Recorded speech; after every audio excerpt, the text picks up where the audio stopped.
Hey everybody, this is Kalyn Kahler with Defector, here with another episode of QB2. If you missed our first one, the premise of this project is I am talking to my favorite players in the NFL, which are the backup quarterbacks. And they're my favorite players because they are unheralded. Nobody really likes to talk to them, but I find they have the best stories and the best insight of sort of the behind the scenes details of the game that we don't get to hear about very much. So, with that said, welcome to the show, Kurt Benkert, our guest today. He is currently on the job market, the quarterback job market, but he was most recently with Green Bay, was QB3 with Aaron Rodgers and Jordan Love's there last year. He's also spent time in Atlanta behind Matt Ryan and Matt Schaub. And he was undrafted in 2018 out of the University of Virginia, where he broke the school's single game passing record with a 455-yard game. Very impressive. And his NFL stats I love. 2 career kneel downs for -1 yards. Very nice work, Kurt. How are Thank you you. doing? It's a good average. Just happy with the average. Yeah, I'm good. How are you? I'm doing really well. First thing I want to ask you, so I have a clipboard here to be on trend with the theme of backup quarterbacks. My dad and I were having a debate. He said the clipboard is a QB3 thing and the headset is more of a QB2 thing. Where do you fall on this? What's the truth? Can you clear this up? Yeah, the truth is that the clipboard is really not a thing anymore. Okay. The clipboard, if anything, is a assistant coach 3 thing, and the QB3 stands next to the assistant coach, gives him the play call so that he can write it down and the coverages and personnel. Um, the headset is in the quarterback's helmet. So QB2 is technically there on the headset, but it's really just him hearing the plays and running through them in his own mind. But yeah, QB3 is more of a see the personnel, see the shell of the defense, pre-snap, post-snap, and try to get that information on paper as quick as possible. But that's done through somebody else. So Okay, so you personally have never held a clipboard on the sideline. no, nope, never, nope. Okay, this is great. I'm glad we've settled this. The next show I'll have to get rid of this since it's, not Someone does factually. use it though. Someone uses it. Yeah. Yes. That's awesome. So I wanted to start with this time of year, obviously training camps have kicked off. You're currently searching for your next NFL job. So what is it like right now for you? What is this time of year usually like, and what's different now? Yeah, this is my first time in, well, obviously college, NFL altogether. So nearly 10 years of not being on a team to start training camp. So typically you're on a team, you're competing, playing through preseason, you kind of know what the roster is going to look like. And for me, I've always been the QB3. So it really wasn't like competing with the fourth guy. It was just, are they going to value me enough to put me on the 53 or put me on practice squad and risk me getting stolen from someone else? So that's been the game that I've played for 4 straight years. And so this is a whole new experience to where I'm a free agent and seeing how potential undrafted guys that are new this year who are getting their shots to play in preseason, how do they play? What do injuries shake out like in quarterback room? So like I have maybe like 4 to 8 teams that I know like some way, shape, or form I could fit into the room. And so I'm just kind of watching from afar of how those situations play out and all the different aspects that go into that, all while training and just kind of keeping my side business going and working day to day. So I have so many questions based off of that one answer. Yeah. Like you just said so much there.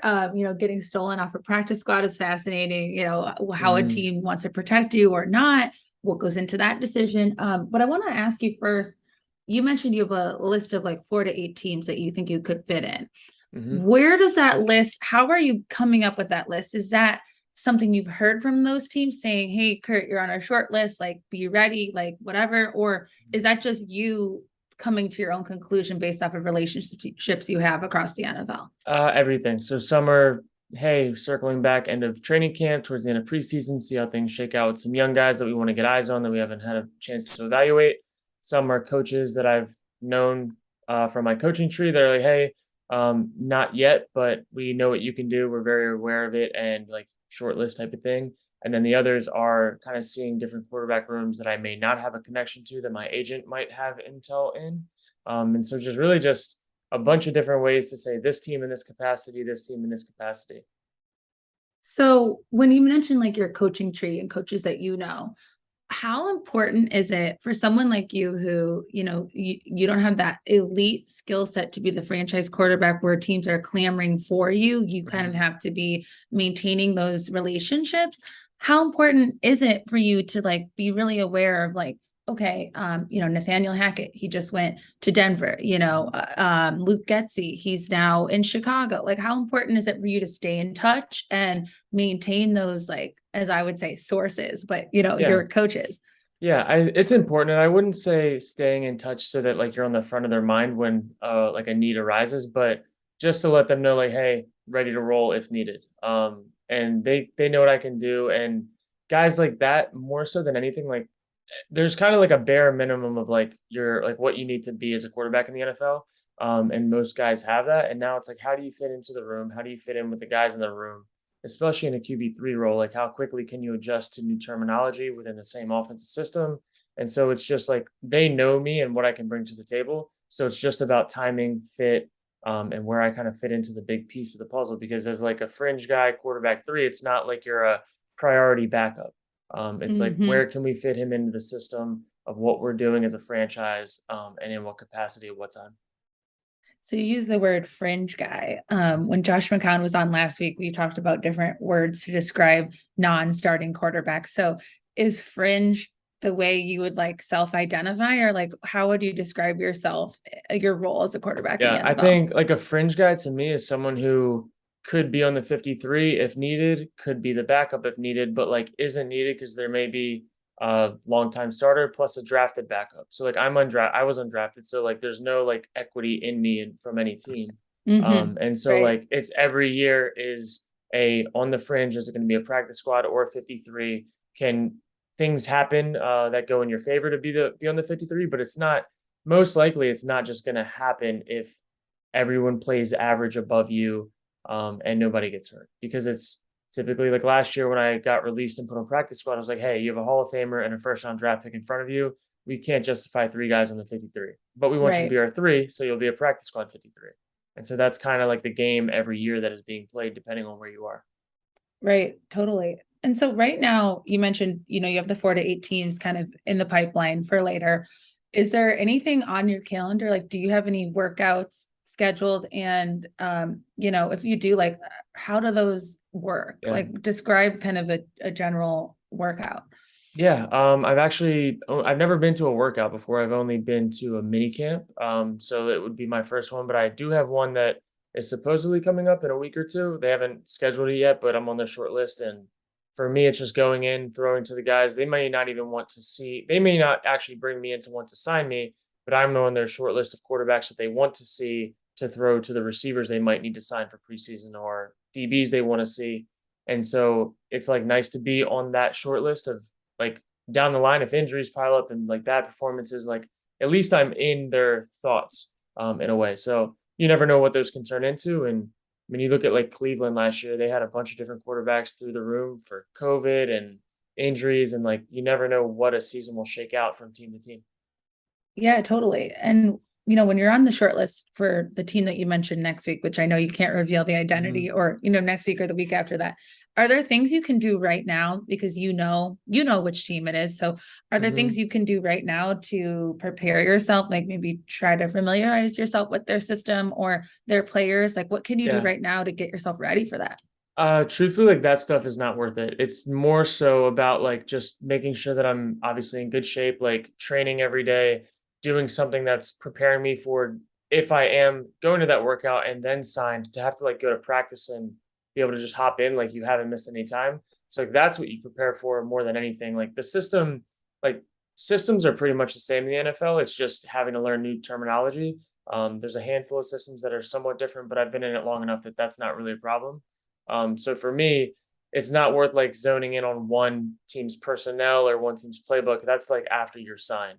Hmm. But yeah, those things come in after you're signed. But until then, it's really just about like general training for your position, for your workout, to crush the workout. And then next is, are you in shape enough to be able to play in preseason, to be able to like have long rolling training camps? Do you have the capacity to have a lot of volume on your arm throwing, because you'll be a camp arm most likely? So just making sure those functions are kind of ready to go.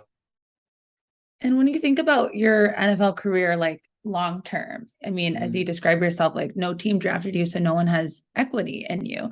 mhm. How do you like what is your, I guess, what's your dream for your NFL career, and how do you sort of establish yourself? This will be your fifth season, I believe. Yeah, So how do you sort of establish yourself to get the longevity that some of these backups that we know really well have yeah. achieved? You have to get lucky. You have to be in the right place at the right time, but then you also have to be prepared for when things fall your way. And so for me, it's just staying prepared for as long as possible for when that moment hopefully comes. And it may be 6, 7 years of me being in the NFL and never getting a chance to actually play. And that's a reality of it. And so for me, it's just staying ready, getting better at all the little details that I focus on daily when I'm playing or like at the field or whatever, but ultimately to be able to play well when my time comes, and whether that's NFL and I'm needed in a game, or is it going to the XFL for a season to get film and play for the first time, like really in 5 years. So all of it right now is building up to being the best player that I can be when my number's called, when I'm needed, regardless of where it is, when it is. That stuff doesn't matter. So that's how I approach it. Yeah. And I wanted to talk about LinkedIn and your other business ventures that Yeah. you have going on, because I think it's really interesting that we saw it when Taylor Heineke started, I think 2 years ago. It Mhm. was funny to see that he had a LinkedIn profile with like a whole alternate career. And you Yeah. also have a LinkedIn profile. You've got your NFL stuff on there, but you've got your gaming, professional gaming on there, and Yeah. some other investment ventures as well. So, what is your strategy there? Like, why do you maintain that LinkedIn presence, and how do you balance different careers? Yeah, so for me, it's like setting up life after football because you never know when it's going to be over, and typically it's over before you expect it, for most guys. So I never wanted to feel that shock. And also, I've moved so much in my life, and now my family's obviously moved a lot, and I have a 2-year-old daughter. So for me to set up a career that I can work from home, that I can bring value to businesses, and then I also can build my personal brand with, LinkedIn was very important for that. So how I like kind of do functions of business is like I have 3 lanes. So like one of it is like Instagram slash like lifestyle and football content that has like sponsorships with that and a presence with that. And then the other side is like gaming and competitive gaming tournaments content and then sponsorships with that. And then the third is business development and consulting. And so I've been able to leverage like some leadership stuff from football, some like insight from how that works into how does the esports industry work, because I've been in it for a really long time as a big passion of mine. And so finding ways to monetize not just likeness, but actually bringing value to helping businesses develop the processes has been what I've been doing off the field, instead of like most guys during the off season, they train and they travel and they go do all these fun things. For me, like I train and I help build businesses and build my own business in a sense. Is there any type of community of backup quarterbacks who also have a LinkedIn presence and are like doing other things on the side? Like, do you I'm not guys sure. chat with each other or share tips? I don't know about other quarterbacks, but there Okay. are other it's more about other NFL players that are in the esports space and see the value in it. So like I talk to Juju quite often. We had a kicker, Dominic Eberle, who was with the Packers this offseason. He's like German, so he is doing a lot of the similar stuff, but like for his German market and German audience. And then I know like Odell Beckham is big into it, and so like Claypool is pretty big on that stuff. So, but it's really like people that are into esports, into monetizing likeness, into bringing value to fans outside of just providing content. And then from that, there's like a deeper step to, all right, are you into venture capitalist stuff? Are you into helping like build businesses and leverage connections and really just kind of bring value from a different aspect of life or different aspect of business that these people don't have access to, that we as athletes in a professional sense can bring. That's really interesting. I think Kyler Murray is really big into Yeah. esports as well. Yeah. Yeah. I want to ask you, you brought this up earlier, you had to be ready when it's your chance. And I know being a backup was very strange during 2020, the Oh COVID man. year. Yeah. So I want to ask, how did you were in Atlanta that year. Mhm. How did the Falcons do that with you guys? Like, did you have to be isolated from the other quarterbacks to ensure that there was not going to be a situation where they had no quarterbacks left? Yeah. I wasn't isolated entirely, but there were, I would say, a lot of times where I was taking a meeting from a separate room. They had like dorm rooms that year, like that are on the like Flowery Mhm. Branch facility that we would take certain team meetings in.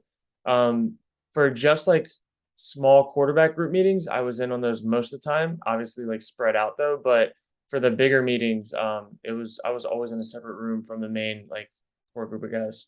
And were you like by yourself in that room, or were there Uh, other it like was like practice squad it guys was there practice too? squad and then like non-immediate 53 or non-immediate like 48 or whatever it is needed players. So the people that like That's so didn't dress as much. strange. Yeah, it was Yeah. wild. It was a wild year. And what did they say? Like, what was the instruction? They were just like, okay, guys, you're over here, and the rest of you are coming to the real team Yep. meeting. Yep. Yeah, literally it was just like that. And did you think, like, as a backup that year, like, did you think, your job security is so tied into being available? Like, were you kind of like crazy about following protocol and like making sure like you were not going to get Yeah, it? Or, I don't even think I did anything that year. Like it was because like it was yeah, it was a wild year. And it was tough too because like as in my position, like the biggest thing to determine whether you can make a team or not is to play in preseason and to not have a preseason, like going through training camp, like it's not that you're working for nothing, but you can't scale and you can't win a job in training camp without preseason as a fringe guy. It's just you work the whole entire year, train for it, and know that you're just going to be on practice squad unless you're needed. And so that was like the toughest mental hurdle for that is like there's no competition. It's just all right, this is what it's going to look like, which is still better than nothing. But as a Mhm. competitor and as somebody who wants to have more for the career and provide more value, that's the mental that's a tough mental hurdle to go through. Yeah, because you want to get that shot, or at least think Yeah, that you have that chance. yeah, Yeah. like nobody like plays to be a third guy. Like that's not like it's great that if you're able to pull that off and like that's one accomplishment, but like there's always something else you want.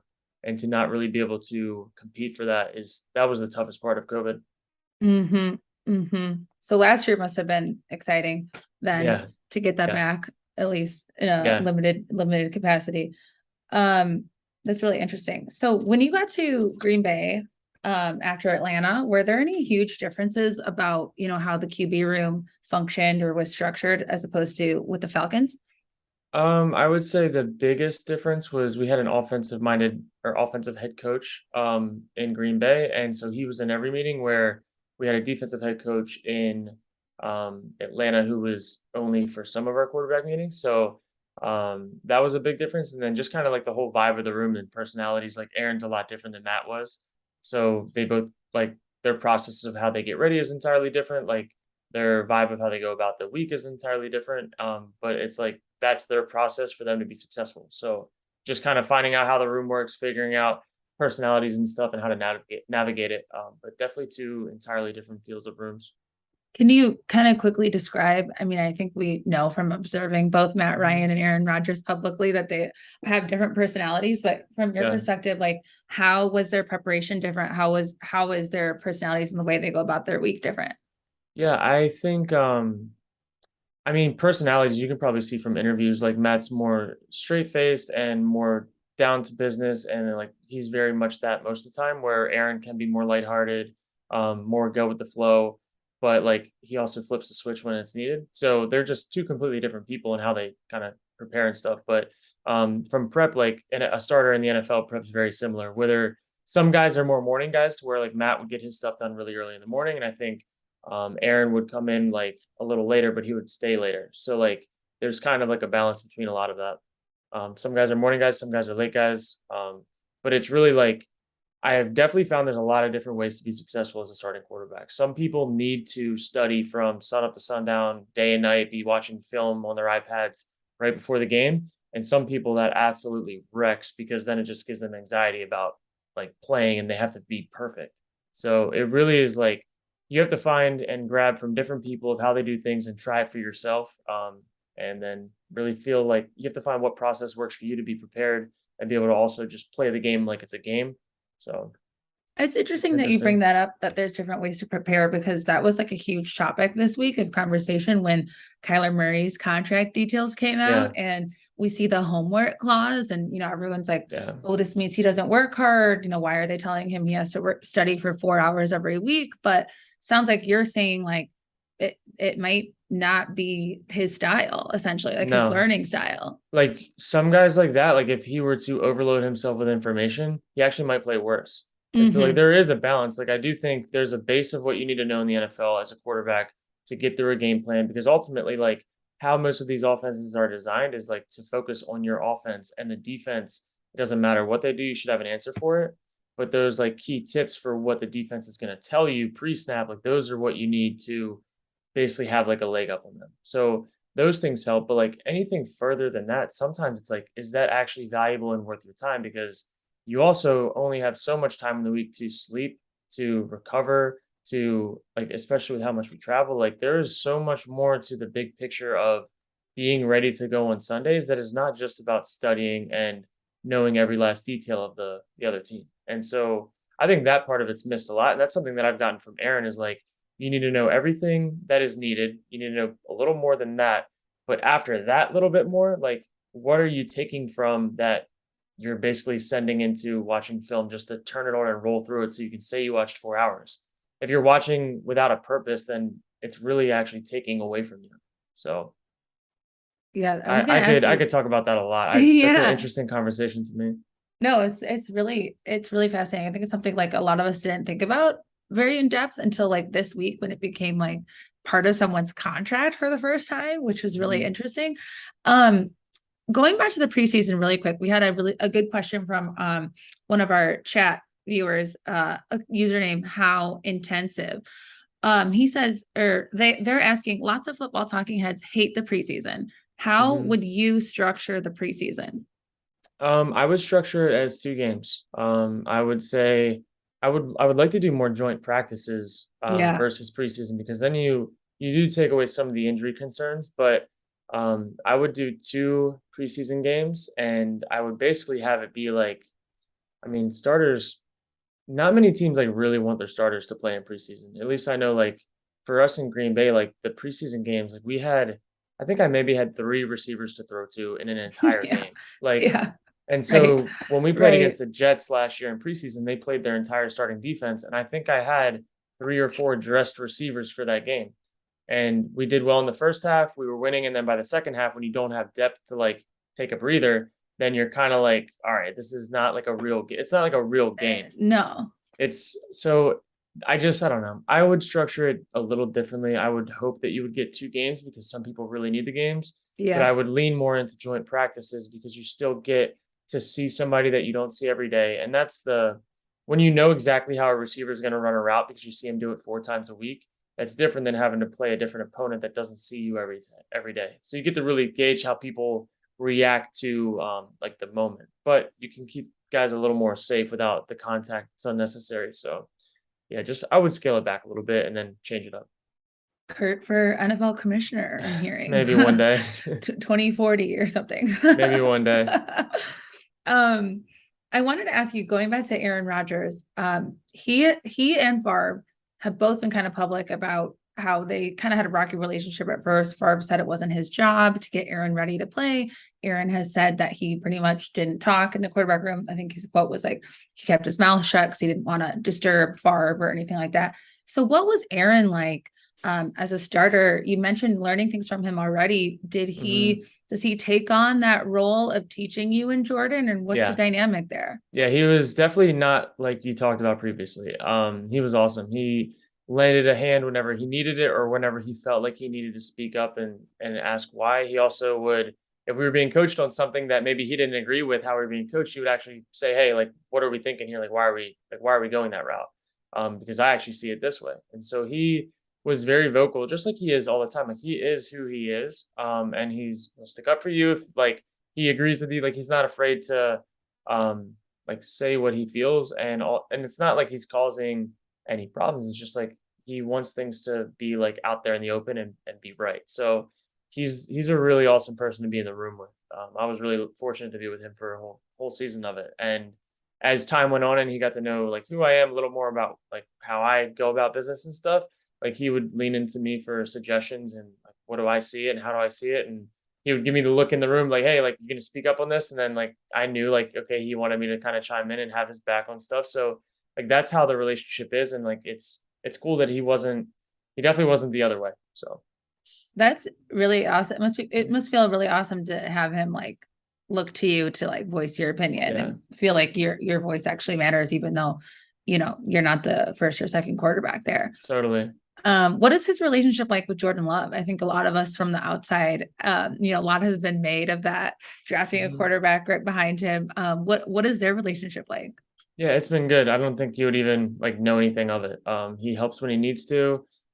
He's always like I just said, like he treats everyone in the room like that. So he doesn't like stop meetings to like like harp on things, but he will definitely make sure that like people are heard. He's helping out.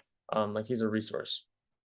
Yeah, absolutely. And one interesting thing about the Packers quarterback room that's I think has gone on the whole time that Aaron has been there is he's had the backups do, I don't know if they're still calling it the quarterback test or what the Mhm. word is, but he's had the backups prepare, like a 30 question test. Some of it's football, some of it is just like trivia, like Jeopardy questions. Did you ever get a chance to put it together? And did you ever stump him on any questions? I know he's pretty good at that stuff. I never put it together. That was Jordan's job last year, but Okay. I don't really know if like stumping him was a thing, but it was like a mix between game plan related items and then some random trivia and then some like facts about the city of the team that we're playing that week. So it was just like a part real, part lighthearted, just kind of like a nice little ending note to the week. So Do you remember any difficult questions that Jordan came up with? Like, was there truthfully, it was anything? so long ago I cannot remember. Yeah, that's okay. That's totally okay.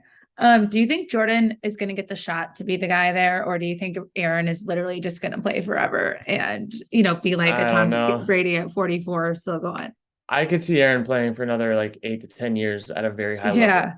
His Wow. play style has changed to where he's not as like reckless with his body. And Hmm. he's just getting more efficient and getting the ball out quicker. And you can tell like he's in the full like flow state of what it means to be the best in the league. So I think he'll just hang it up whenever he wants to move on to something else. But who knows? I know Jordan has his last year of his contract. Uh, Next year, I think is his fourth year, and then so like his fifth year option would be after that. But I don't know. It'd be another interesting off season in Green Bay to see what happens and if Aaron plays out the rest of his contract and then maybe gets another one. But I mean, you're seeing it with Tom, and Tom's playing obviously for a really long time, and he's way older than Aaron, and Aaron could probably go longer, to be honest. So So I've done some previous reporting on the Packers. I know you only were there with LaFleur, but under McCarthy, the backups told me that they kind of acted as translators between Rodgers and McCarthy when they were yeah, having some tension late into that tenure. So, they would see things on the field that McCarthy maybe didn't see, and they would try to communicate why Aaron made certain decisions. Was it like that during your time there last year, or is it totally different now? yeah, definitely not like that at all. It was just like it was a group like collective effort between the coaches and him of like how to get the best product on the field that we wanted. So yeah, it was very it was a big group effort. Hmm. And then you went viral last year with a tweet. I think you got like 44,000 likes. Hmm. When you tweeted a picture of your knee after your kneel downs, when the Packers were blowing out the Bears late in the season and you got a chance to be quarterback too. Tell me about the art of a kneel down. What goes into that? Do you actually have to practice something like that? The art of a kneel down. Well, the first thing they say to you is don't lose any yards. So like you're obviously gonna lose yards, but like you want it to Right. be as close to the line of scrimmage as possible. So like half a yard loss per kneel down is like what you're really shooting for. So So I was able to I you was did able it to do that. perfectly. Yeah, I was Yeah. able to do that. The biggest thing is like you're going with a center you probably haven't had many reps with. So making sure you secure the snap, like that's like obviously a really big deal because you fumble a snap on a kneel down. I don't know if that's ever happened, but it's Yeah. like secure the snap, stay close to the line of scrimmage, and just get down. You got to make sure you're at the right time on the clock, and it's just don't mess it up. And yeah, that's really what it is. And it's cool because you go into the huddle and like most of the guys that are in there are like exhausted, beat up, muddy, like they've been playing all game. And you're just like, all right, I'm clean. Let's go finish this thing out. So yeah, And you got a little bit of that white paint on your sock there, so you had a little to show for it. yeah. Awesome. I want to ask you a couple questions, so before we get to our quick hitters, which is going to be fun. What was that infamous Halloween party last year like for you? I didn't go. I did not go. Oh, yeah, I didn't go. We have a almost 2-year-old daughter now, so we yeah. kept it. It was an early night for us. Oh, So nice. Okay, yeah. very good. And I wanted to ask you, so you got COVID last season. Mhm. Aaron got COVID right after. And normally that would be like an opportunity for you Yeah. to be QB2, yet Yeah. you also had COVID. So how did that feel like knowing like, okay, like I'm vaccinated, trying to be responsible, yet this still happens and now I'm missing an opportunity where I was extremely frustrated. But like again, like I couldn't do anything about it, so I didn't harp on it too long. But it was definitely a missed opportunity. But it's just kind of how it played out. Mhm. And you wanted to talk about this, I know, and you've kind of gotten into it a little bit, but how important is it when you're a backup? You mentioned quarterbacks, there's like a threshold of a skill level. A lot of guys have it. So how do you like how important is it just being like a friendly, likable, funny guy to bring value to the room? Yeah, I think it's super important because like at the end of the day, as the third guy, you like they hope you're never needed because that means that you've gone through two people that like one, you don't ever want your backup to have to play, but two, you don't want to have to get to your third guy. Like that is what it is. So for me, like I know that any like value that I can bring outside of just doing my job is like well received and like the season is so long. So to find a way to bring fun to the guys on social media or within the room or like mini games and stuff throughout the season. Like there's just value to be brought to make it an enjoyable year. And so for me, like that's something I really wanted to hone in on last year, just to kind of like be a light in the room and kind of keep things fun. Do you have an example of like a mini game that you devised during the season to make it Um, through? College pick'ems. So we did like college Okay, pick'ems as nice. a quarterback room. And so like I had a Good. full spreadsheet and like the entire board in the quarterback room, like had all of our names, all of our picks, our weeks. Like, I mean, I had this whole system. So it was a lot of fun and like it'd be cool because Saturday nights, like that's what we would be talking about before we go to our meetings. And just keeping it light because it can't be all like football all the time for your job. Like there has to be other things that you guys are interested in and talking about, or else it just gets monotonous.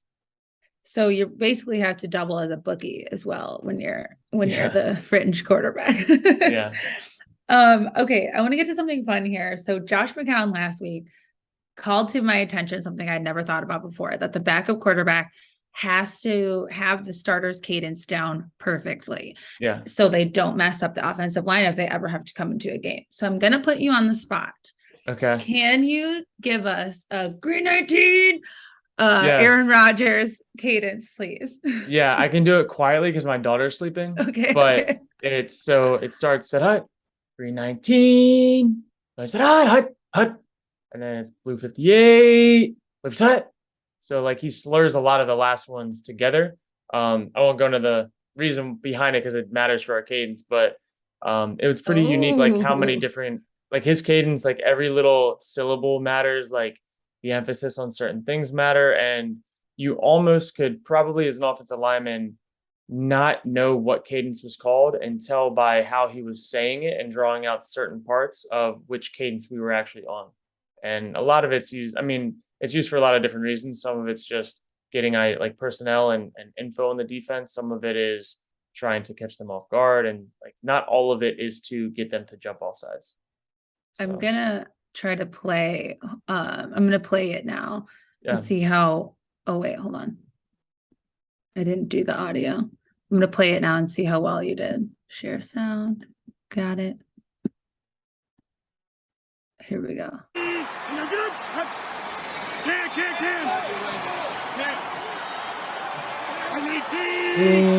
Chris Hunt. Oh, he got him.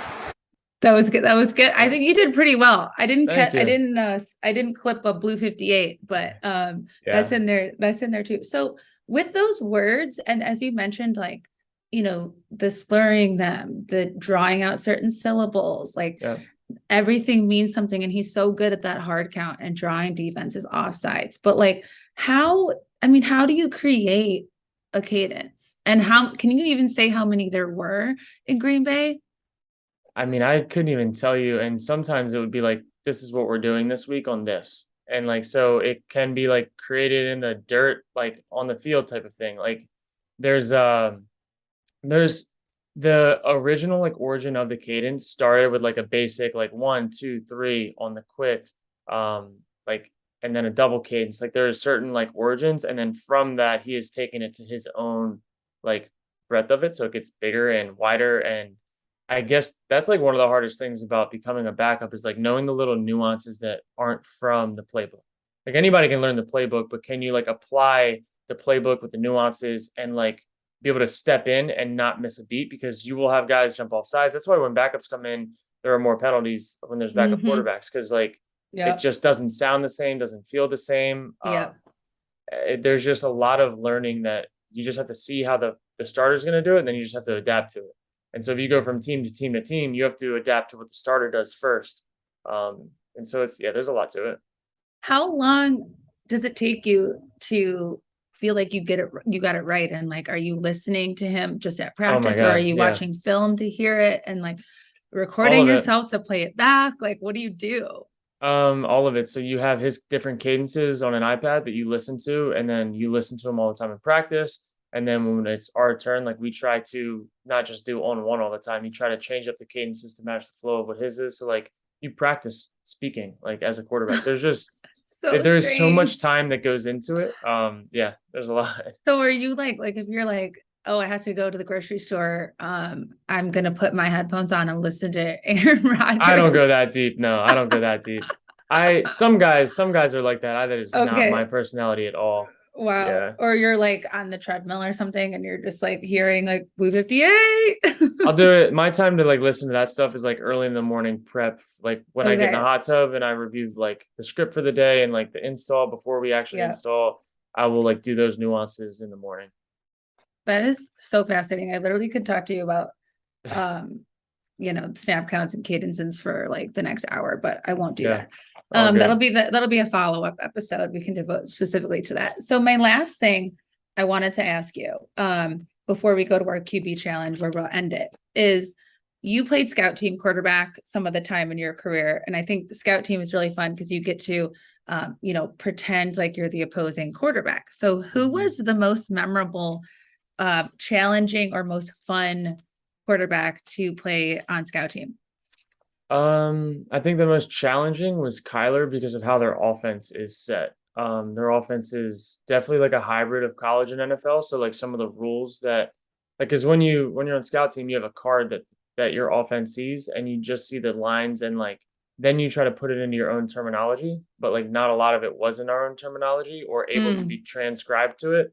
So you have to like be on the same page, and that's kind of tough. So where like if we're playing against like the Vikings or something, we say, hey, this is what's drawn, but let's just run it like this, like whatever we want to say, whatever our play call is. So there when there's no reference for receivers or for linemen, for certain schemes, protections, routes, then it gets harder and it takes more time. So that's also true, like flip side for defenses. Like if we're used to playing a 3-4 defense all the time, and then we have a week where we're playing a 4-3, then it's like, all right, our rules have to change. It takes a little Yeah. longer to switch modes mentally. Um, so yeah, that's probably the hardest part is when you play like a Lamar or a Kyler, not necessarily like the zone read stuff, but how their protections work, what type of route design they have. That's not necessarily like it's unorthodox. Yeah, that's also super fascinating. Okay. QB challenge, backup quarterback challenge.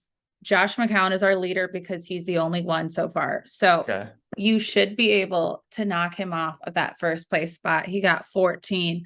I'm going to put a minute on the clock and I'm just going Okay. to write as fast as I can to keep up with you as you say these quarterbacks' names. But the rules are any backup quarterback, if it's a quarterback competition, you can name them as well, but they Okay. have to be currently on a roster. Okay. Okay. All Are we right. ready? I'm going to put a minute Let's on do the it. clock. Let's try to go team to team. 3, 2, 1, go. Jordan Love, Danny Etling, Tim Boyle, David Blau, Josh Dobbs, Jacoby Brissett, Tyrod Taylor, Teddy Bridgewater, Taysom Hill, Trace McSorley, Tyler Huntley, AJ McCarron, Mitch Trubisky, Davis Webb, Logan Woodside, Malik That's Willis. a good one. Think of some other teams. 20 seconds. Felipe 20 seconds. Franks. Uh-huh. Let's see. 10 seconds. Nick Mullins. God, who else is there?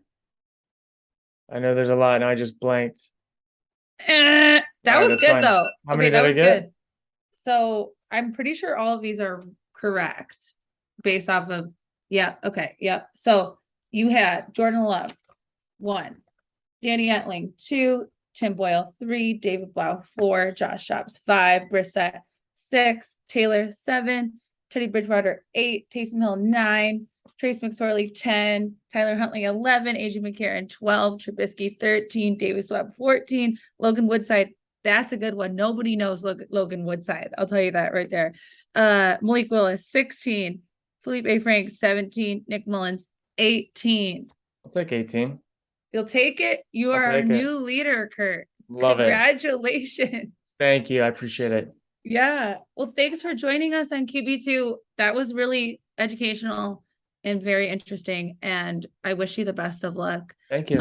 I know our audience is going to stay tuned to wherever your workout is. I have my own guesses, but I won't say them here. Awesome. I appreciate it. Thanks Thanks for Kurt. having me. Yep. See Yeah. you guys. Bye.